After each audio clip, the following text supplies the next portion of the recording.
Baik, teman-teman masih ingat di pertemuan yang lalu, kalau orang benar baca Al-Fatihahnya, dan sudah kemarin kita berlatih baca, masih ingat hadisnya? Kalau dia sampai bacaan Iyyaka na'budu wa iyyaka nasta'in, ya Allah, Engkau perintahkan aku sholat, ibadah, sekarang aku sholat.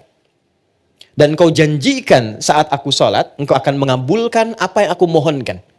Sekarang aku punya kesulitan, mohon mudahkan dan kabulkan apa yang akan aku mohonkan. Itu yang dimaksud Iyyaka na'budu wa iyyaka nasta'in. Oke, sekarang saya mau tanya sama teman-teman. Kalau kita diperkenankan untuk meminta apa saja dan itu dikabulkan, kira-kira mau minta apa? Surga. Baik, surga kan di akhirat ya. Rezeki, baik, rezeki di dunia ya. Sehat, apa lagi? Banyak ya? Banyak ya? Dulu kalau nggak salah ada acara di TV itu dalam semenit ambil apa aja gitu kan? Ya, yang kamu inginkan kan? Ternyata nggak sempat kamu juga semua ya. Oke? Nah, lihat hadisnya. Hada baini wa baina abdi, wali abdi ma sa'al. Ini perjanjian untukku dan untuk hambaku. Kalau hambaku benar pada bacaan ini, sampai di titik ini, dari awal dia sholat. Apapun yang dia minta, aku akan berikan. Apapun yang dia minta, aku akan berikan. Dan tidak sedikit orang soleh, termasuk para nabi, orang-orang soleh yang hidup di setiap generasi, kalau setiap ada masalah, rata-rata sholat. Demi Allah, rata-rata sholat. Saya tidak bermaksud memberikan nasihat ya, hanya sharing saja. Ada pesan di Quran gini, kalau sedang ada masalah, khususnya di rumah tangga, itu curhatkan di atas sajadah. Itu poinnya. Kalau sedang ada masalah, khususnya di rumah tangga, curhatkan di atas sajadah. Itu ada di Quran, surah ke-12 ayat 86. Innama ashku bathi wa huzni ilallah. Adukan, tumpahkan di atas sajadah. Maka yang pertama Allah berikan satu ketenangan dalam jiwa. Jadi walaupun solusinya belum ada, tapi hatinya sudah tenang. Ya. Awas sajadahnya nggak usah dilebarkan sampai ke Instagram, ke Facebook, nggak usah. Di tempat kita ya. Semakin lebar, semakin meluas persoalannya. Itu janji Allah. Yang kedua, ketika kita tumpahkan, ketenangan diberikan. Nah, ketenangan inilah langkah awal yang memberikan kejernihan dalam berpikir, sehingga kita mudah melangkah untuk menyelesaikan persoalan. Ketika jernih itulah baru Allah kirimkan solusi. Ya. Nah, sifat kita melakukan itu disebut dengan takwa namanya. Dan kalimat takwa pertama di Quran itu disandingkan dengan sholat. Takwa itu disebutkan 240 kali dalam Quran. Pertama kali disebutkan, disandingkan dengan sholat. Quran surah 2, ayat 2-3. Dzalikal kitabu la raiba fihi hudal lil. Siapa muttaqin orang takwa di situ? Ayat 3-nya. Alladzina yu'minuna bil ghaibi wa yuqimunas. Nah, takwa disebutkan 240 kali dalam Al-Quran. Amalan pertamanya sholat. Dan 240 ini dibagi 3 segmen. Ada segmen ritual seperti sholat ini. Ada segmen sosial seperti berbagi dengan sesama. Ali Imran ayat 133. Ada segmen rumah tangga. Dan ini segmen rumah tangga ditempatkannya di persoalan tertinggi di rumah tangga yang mengantarkan pada puncaknya. Yaitu perselisihan yang menghadirkan misalnya perpisahan. Disebut dengan tolak. Ini ditempatkan di Quran surah 65, surahnya surah At-Tolak, ayatnya persis sama dengan ini, 2-3. Coba lihat. Ini bukan dimirip-miripin ya, saya nggak punya TikTok deh, yang sekali ketik langsung tok jadi gitu ya. Nggak. Ini ada ilmu tentang keserasian, ayat-ayat dan nomor-nomor dalam Quran.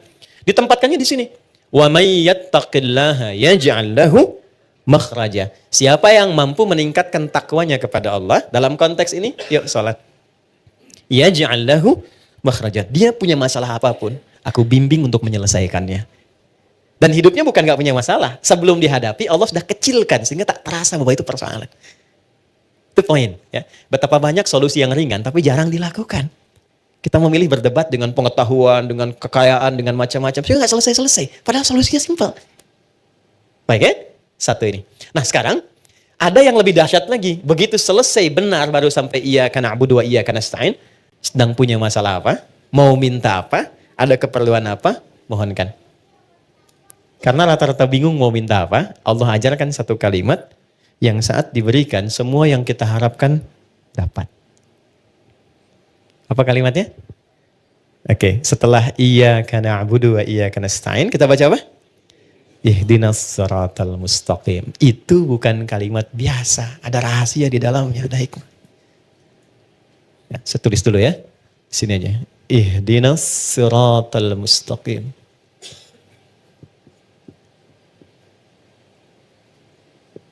Ya. Pelan-pelan.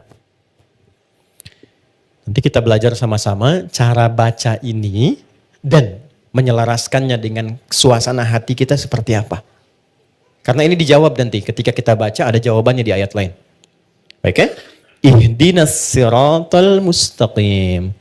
Nah, teman-teman kalau diterjemahkannya apa? Tunjukkan kami jalan yang lurus. Itu terjemah tekstual. Baik ya? Itu bisa efektif dibaca saat haji nanti. Ya, saya pernah jadi petugas 2010. Ada jemaah tersesat. Keluar dari maktab dia bingung ketemu tentara orang Arab, dia nanya. Jadi orang Arab yang nggak bisa bahasa Indonesia, dia nggak bisa bahasa Arab. Tapi pintar orangnya. Tidak putus harapan, dia buka gawang maktabnya ditunjukkan. Pak katanya, ihdinas siratal mustaqim. Tunjukkan saya jalan yang lurus ke maktab. Ya? Tapi yang hebat tentaranya itu juga nggak kalah cerdik. Begitu dilihat maktabnya kan ada di gelangnya itu. Maka dia tunjukkan siratal ladzina an'amta 'alaihim ghairil maghdubi 'alaihim waladdallin. Lulus jalan ini, jangan belok-belok kamu sampai gitu. Itu pernah kejadian. Oke. Ihdina. Ya Allah mohon tunjukkan kami. Ihdina itu dari ahda yuhdi, asalnya dari hidayah. Hidayah superlatifnya hudan. Oke, pelan-pelan. Ihdi itu bentuk permohonan. Berikan kami hudan. Ini asalnya. Ya, pelan-pelan. Berikan kami hudan. Apa itu hudan? Hudan itu asalnya semua solusi yang kita butuhkan dalam hidup. Simpel sekali. Semua solusi yang kita butuhkan dalam hidup. Contoh. Al-Quran itu disebut hudan oleh Allah. Al-Baqarah ayat 185. Ya syahrul Ramadan alladzi unzila fihil Quran hudan linnas. Kenapa Al-Quran disebut hudan? Karena isinya 6.236 ayat dari Al-Fatihah sampai An-Nas itu semua isinya solusi buat kehidupan kita. Tentang anak ada di situ, tentang pekerjaan ada di situ. Tentang maaf ya, semua hal yang kita jalani dalam hidup dari mulai lahir sampai wafat itu ada di situ semua. Jadi bukan ayat bacaan yang hampa makna, bukan. Itu semua kalau dikeluarkan, itu ada temanya secara tematik. Imam Al-Bukhari itu mengeluarkan 97 tema dari Quran.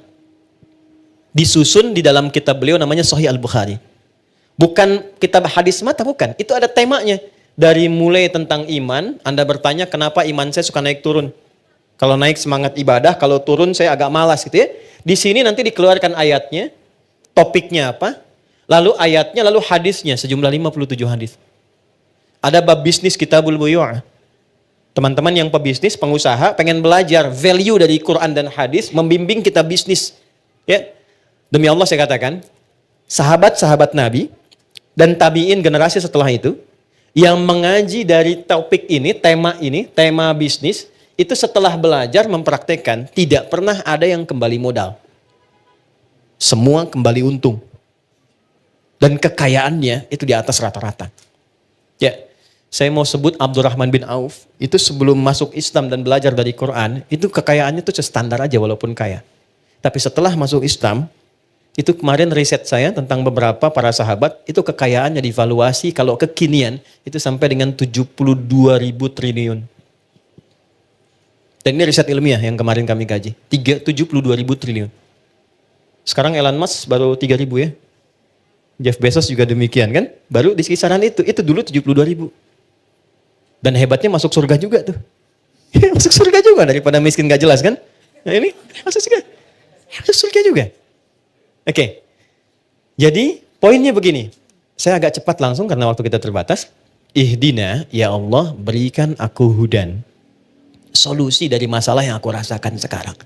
Nah saat teman-teman membacakan itu, coba di hatinya rasakan sedang punya masalah apa yang dirasakan. Gitu. Ini jarang dibaca begitu kan? Kan normal saja kan? Ihdinas siratal mustaqim, siratal ladzina an'amta 'alaihim ghairil maghdubi 'alaihim waladdallin. Amin, selesai. Sampai di situ benar untuk menggugurkan rukun dalam salat. Sah salatnya. Tapi Anda nggak dapat ini. Nggak dapat kenikmatannya. Jadi begitu Anda bacakan ihdinas siratal mustaqim, rasakan dalam hati kita, nggak perlu diungkapkan. Kita belum sujud. Nggak perlu diungkapkan. Rasakan dalam hati ada masalah apa yang dibawa dalam salat. Karena Allah itu maha tahu orang sholat itu pasti punya persoalan. Pasti bawa masalah. Ini kan tenang-tenang senyum-senyum itu ya boleh jadi juga ada masalah kan. Gak semuanya tenang kan dalam hatinya kan. Sama. Gak ada orang dari subuh sampai zuhur gak punya masalah. Itu gak ada itu. Ya gak ada. Semua orang punya persoalannya. Maka Allah tunggu sampai zuhur itu. Kita minta supaya diselesaikan. Maka ketika selesai zuhur, nikmat kita menjalani siang sampai sore. Itu hikmahnya demikian, filosofinya begitu. Jadi begitu Anda bacakan ihdinas siratal mustaqim, ya Allah mohon berikan solusi kan atas semua persoalan yang hamba sedang rasakan saat ini dan Engkau maha mengetahui dengan itu semua. Oke. Lalu Allah berikan. Saya mau tanya teman-teman, mohon izin ya. Kalau diberi itu pengen cepat, pengen lambat? Ingin mudah, ingin sulit? Mudah kan? Baik, kalau ada jalan berliku dengan jalan lurus, yang paling cepat yang lurus atau yang belok-belok?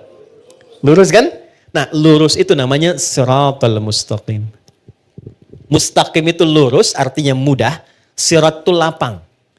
Jadi sirat itu, jembatan kan yang sering kita pahami ya, jembatan, itu sebetulnya bukan jembatan sempit. Kan Nabi pernah sampaikan, kayak rambut di bawah 7 kan? Ya kan? Nah, itu menjadi sempit pada orang yang banyak maksiat dan kurang amal. Tapi bagi orang yang dekat dengan Tuhan, dia mendedikasikan kegiatan di dunianya untuk beribadah kepada Allah dengan berbuat baik, maka itu menjadi lapang. Ketika lapang itulah menjadi sirat namanya. Paham? Baik, jadi seakan kita minta begini, ya Allah, mohon berikan aku solusi dan lapangkan saat aku menerimanya, serta mudahkan dalam prosesnya. Jelas? Lapangkan aku saat menerimanya dan mudahkan dalam menjalani prosesnya. Oke. Saya kasih pertanyaan, kalau bisa jawab saya kasih hadiah umroh ya. Saya serius. Saya serius. Bintang 5 di Mekah Madinah. Oke. Salat sendiri kan? Ya kan? Walaupun berjamaah kan kita sendiri kan? Ya kan? Nanti sifatnya jamaah dengan banyak orang. Kenapa di sini mintanya tunjukkan pada kami, padahal kita sendiri? Ihdina. Kenapa enggak ihdi? Oke, silakan. Ya. Boleh?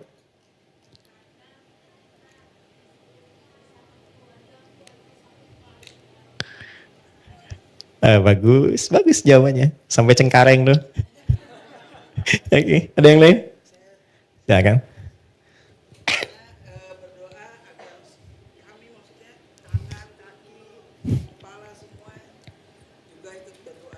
Bagus. Sampai migrasi. Waktu habis. Waktu habis. Dari sini, saya cepat saja. Gini, ini filosofi dalamnya. Ini saya kasih yang paling dalam sekali. Maaf ya. Kalau kita sedang punya masalah. Masalah itu untuk sendiri atau kadang ada yang terlibat di sekitaran kita. Oke. Bagi kita mudah, tapi mungkin bagi pasangan kita belum tentu itu mudah. Bagi kita dan pasangan mudah, tapi mungkin bagi ayah dan ibunya belum tentu mudah. Bagi suami istri mudah, tapi bagi anak belum tentu mudah. Kenapa kita sertakan dina di sini, ihdina, untuk memberikan kesan bahwa ya Allah, berikan solusi atas masalah yang sedang hamba jalani, mudahkan prosesnya dan lapangkan untuk semua yang mengalami itu. Kalau suamiku di dalamnya, lapangkan hati suamiku pula. Kalau ada tetanggaku di dalamnya, lapangkan tetanggaku. Kalau ada ibuku di dalamnya, lapangkan hati ibuku. Itu dalam banget. Itulah sebabnya kenapa menggunakan na, tidak menggunakan bentuk tunggal secara personal. Jadi ketika kita menunaikan sholat, di situ Allah ingin menyelesaikan persoalan, masalah yang kita alami setuntas-tuntasnya, bukan 1-2 tahapan kehidupan. Jelas? Oke, tiketnya masih saya pegang ya. Satu. Jelas ya? Paham ya? Baik, maka jangan sungkan untuk mengungkapkan itu dalam sholat, tapi di hati kita, karena nggak boleh dilafadzkan. Jelas ya? Ihdinas siratal mustaqim. Cepat, karena Allah Maha tahu. Kita tinggal hadirkan saja suasana itu. Minta. Nah, sekarang Allah kasih mudah, kasih cepat, tapi caranya nggak enak. Mau nggak? Oke? Kasih mudah, kasih cepat, tapi caranya nggak enak. Anda melamar pekerjaan, langsung dikabulkan, cepat diterima. Tapi begitu datang, Anda dimaki-maki dulu. Lain kali nanti kalau ke sini, pas kerja, kamu pintar, tapi pakaian kamu nggak layak. Besok kamu ganti kayak gini. Ini perusahaan begini. Nggak cocok nanti kalau kamu pakaian begini. Tapi kamu diterima. Yang kedua, bagus, kamu prestasinya bagus, baik. Nanti silahkan besok mulai bekerja, datang sebaik-baiknya, pakaiannya disesuaikan. Nanti kita sudah berikan ketentuan dress code-nya. Enak yang pertama, enak yang kedua. Yang kedua, sesuatu yang melahirkan ketenangan, kenyamanan, kenikmatan, itu bahasa Arabnya an-na'ama yun'imu. Nikmat sifatnya. Kalau kita minta kepada objek yang ada selain kita atau di depan kita, atau yang nggak ada tapi kita minta, gunakan tak setelah an'ama menjadi an'amta. Maka setelah itu kita meminta, ya Allah saya nggak pengen dapat yang cepat, mudah, lapang, tapi misalnya nggak ada kenikmatan di dalamnya. Maka diteruskan ayatnya, siratal ladzina an'amta alaihim ghairil maghdubi alaihim walau. Ya, jangan sampai di situ ada, mohon maaf ya Allah, ya kita minta misalnya ya Allah, jangan sampai solusi itu datang diberikan, tapi muncul juga rasa-rasa yang tidak mengenakan. Mengarahkan kepada hal-hal yang tidak menyenangkan. Ya, walaupun ada tafsir lain maghdub di situ, kalangan yang dilaknat, dhalin yang tersesat. Karena sudah diberikan kenikmatan tapi tetap dia jauh dari Allah Subhanahu wa taala. Itu makna jauhnya. Jelas? Halo, jelas? Oke, setelah jelas, pertanyaan saya yang terakhir. Oke, dapat hadiah. Siapa orang-orang yang dimaksud di sini? Pada orang-orang yang telah engkau beri nikmat kepada mereka. Itu siapa? Para nabi. Apa lagi? Apa lagi? Ya, orang bertakwa. Bagus, baik. Apa lagi? Oke, singkatnya Quran surah 4 ayat 69. Ada 4 golongan. Jadi kalau teman-teman, ini ajaran dari Quran, kalau ingin bahagia, ingin tenang, ingin nikmat, ikuti 4 golongan ini. Ikuti pola hidup mereka. Quran surah 4 ayat 69. Wa may yuti'illaha وَالرَّسُولَ فَأُولَٰئِكَ مَعَ الَّذِينَ أَنْعَمَ اللَّهُ عَلَيْهِمْ. Oke, kalimatnya sama. وَمَنْ يُطِعِ اللَّهَ وَالرَّسُولَ. Siapa yang kehidupannya diikutkan pada petunjuk Allah dan Rasul.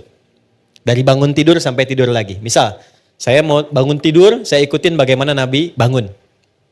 Ya, itu contohnya ada pada doa nanti. Ya, doa itu bukan sekedar bacaan, di situ ada penuntun aktivitas di setiap doa itu. Ya. Oke. Siapa yang pola hidupnya mengikutkan pada tuntunan Allah dan Rasul. Perhatikan. Faulaika ma'alladzina an'amallahu alaihim. Maka mereka itu aku jamin akan disatukan dengan 4 kalangan yang selama hidupnya selalu dijamin kenikmatan oleh Allah. 4 kalangan. 1, minan nabiyyin, para nabi.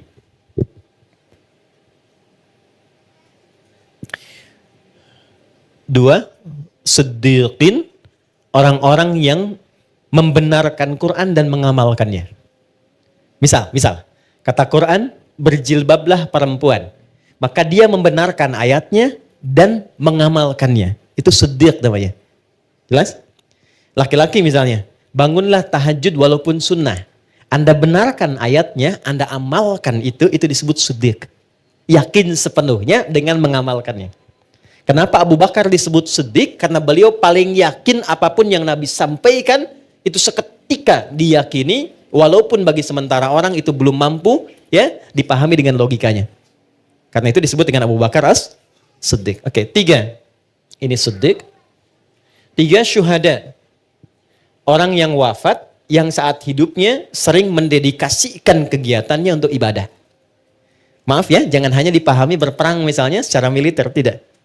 Anda bekerja niatkan karena Allah. Di rumah tangga niatkan karena Allah. Posisikan istri sebagai titipan Allah, istri suami sebagai titipan Allah, menyayanginya karena Allah. Posisikan anak sebagai titipan Allah. Saya tanya teman-teman nih, antum cintai istri itu karena Allah atau karena sayang? Berat sekali jawabnya ya. Oke. Anda cintai anak itu karena Allah atau karena sayang? Oke, kalau karena Allah itu ada dua cirinya. Satu, dia akan memastikan yang dicintainya itu selalu berada dalam hukum-hukum Allah. Oke? Jangan dibayangkan terlalu ekstrim, tidak. Ya, misalnya apa? Sholat, diajak sholat. Diingatkan ngaji misalnya. Didekatkan pada yang baik-baik. Istri pesan ke suami, cari yang halal ya. Jangan pernah datangkan yang haram misalnya.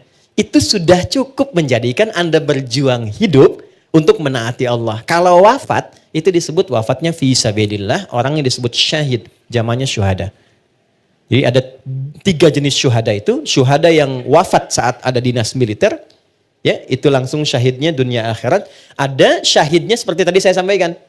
Merawat anak karena Allah. Ibunya meninggal, syahid. Syahidnya syahid akhirat. Dimakamkan seperti biasa, tapi statusnya syahid. Itu kenikmatan surganya luar biasa.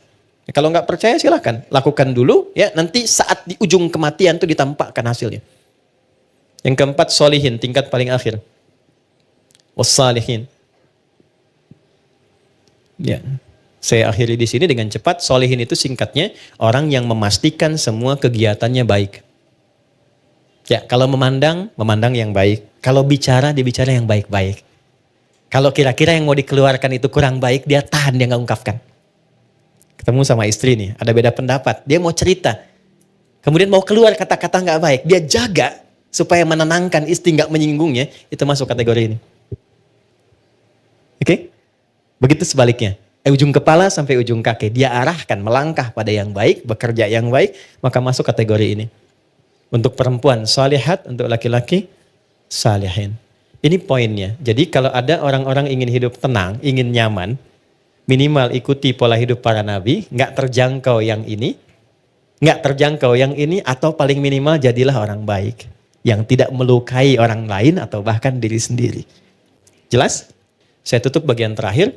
Ghairil maghdubi alaihim waladdallin. Kemudian diucapkan apa? Amin. Nah, aminnya itu ketika dilafazkan artinya mohon kabulkan ya Allah. Karena kita sudah meminta sampai ujung tadi. Mohon kabulkan ya Allah. Alhamdulillah, kita telah menyimak bersama ceramah yang penuh dengan hikmah dan pencerahan dari Ustadz Adi Hidayat. Dalam ceramah ini, banyak pelajaran berharga yang kita dapatkan tentang bagaimana seharusnya kita menjalani hidup, terutama dalam menghadapi masalah dan kesulitan. Salah satu pesan utama yang disampaikan oleh Ustadz adalah tentang keutamaan sholat dan doa, yang tidak hanya sekedar kewajiban, tetapi juga merupakan jalan untuk mendekatkan diri kepada Allah dan memohon petunjuknya dalam setiap langkah kehidupan kita.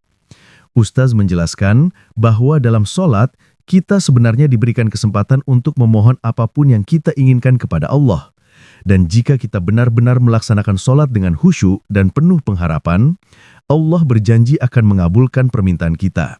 Salah satu doa yang kita baca dalam sholat adalah Ihdinas syiratal mustaqim.